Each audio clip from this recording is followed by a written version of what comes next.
नमस्कार शेतकरी मित्रांनो, माझे नाव आहे प्रथमेश।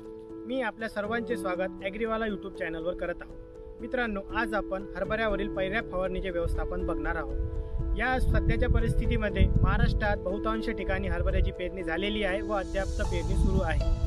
पहिल्या फवारणीचे व्यवस्थापन करणे अत्यंत महत्त्वाचे ठरते, कारण या फवारणीमध्ये आपल्याला बुरशीजन्य रोगांपासून सुटका करून घेणे अत्यंत महत्त्वाचे ठरते। सोबतच सुरुवातीला अळी नियंत्रण करणे सुद्धा योग्य राहते व झाडाची काही वाढ करण्यासाठी योग्य टॉनिकचा वापर करणे अत्यंत महत्त्वाचं ठरते। शेतकरी मित्रांनो, आजच्या या फवारणीमध्ये आपण झाडांच्या संपूर्ण वाढीसाठी एक टॉनिक बघणार आहोत। सोबतच मर रोगासाठी एक बुरशीनाशक व कीड नियंत्रणासाठी एक कीटकनाशक बघणार आहोत। शेतकरी मित्रांनो, झाडांच्या सर्वांगीण विकासासाठी म्हणजेच की हरभऱ्याच्या सुरुवाती व्यवस्थित फुटव्याचे महत्त्व खूप महत्त्वाचे असते। या फुटव्याच्या वाढीसाठी आपण चमकीला या बायोस्टिम्युलंटचा वापर करू शकता।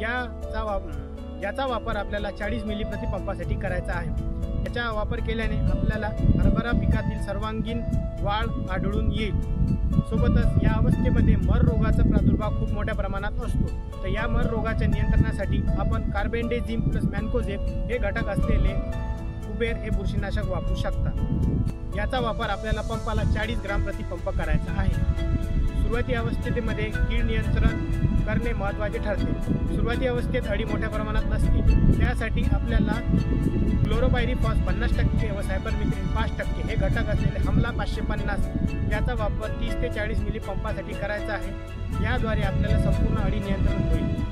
तर या फवारणीचा जर आपण वापर केला तर आपल्या पिकातील सर्वांगीण विकास हा आढळून येईल। हरभऱ्याला फुटवा वाढेल, फांद्यांची संख्या वाढेल, कीड नियंत्रण होईल आणि मर रोगावर सुद्धा नियंत्रण या फवारणीद्वारे येईल। अशा प्रकारे आज आपण हरभऱ्यावरील पहिल्या फवारणीचे व्यवस्थापन पाहिले आहे।